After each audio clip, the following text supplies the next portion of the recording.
మొన్న తిరుపతికి వచ్చాడు కదా, నేనేం చెప్పాను? మీరు డిక్లరేషన్ పైన సంతకం పెట్టండి. అది వెంకటేశ్వర స్వామి టీటీడీ సాంప్రదాయాలు. అబ్దుల్ కలాం పెట్టాడు కదా, పెట్టి దర్శనం చేసుకున్నాడు కదా, ఆయనకు నమ్మకం ఉంది కదా, నువ్వు ఎందుకు పెట్టలా? ఎందుకు రాలా? Can you answer this? అంటే నువ్వు ఒక మతస్థుడు కావచ్చు, తప్పులేదు. వెంకటేశ్వర స్వామి దగ్గరికి రావడానికి ఎవరైనా సరే అన్య మతస్థులు నమ్మకం ఉందని సంతకం పెట్టాలి, డిక్లరేషన్ ఇవ్వాలి. నేను దర్శనం చేసుకోవచ్చు. ఎందుకు రాలేదు?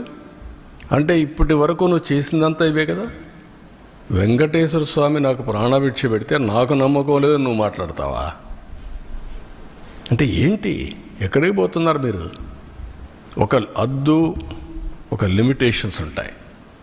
బియాండ్ లిమిటేషన్స్ ఏం చెప్పినా ప్రజలు నమ్ముతారు, ఏం చేసినా నా ఇష్టం, అది కుదరదు. ఆ విషయం వీళ్ళు గుర్తుపెట్టుకోవాలి. అంటే దేవుని పవిత్రత కూడా కాపాడలేని అసమర్థులం కాదు మేము. నేను I'm very clear in this. నీ ఇష్ట ప్రకారం మీరు దాడి చేస్తే ఇక్కడ కూర్చొని ఓకే పర్వాలేదు, ఏమంటే భయపడి పారిపోయేదానికి సిద్ధంగా లేవు. ఆ మాట చెప్తాను.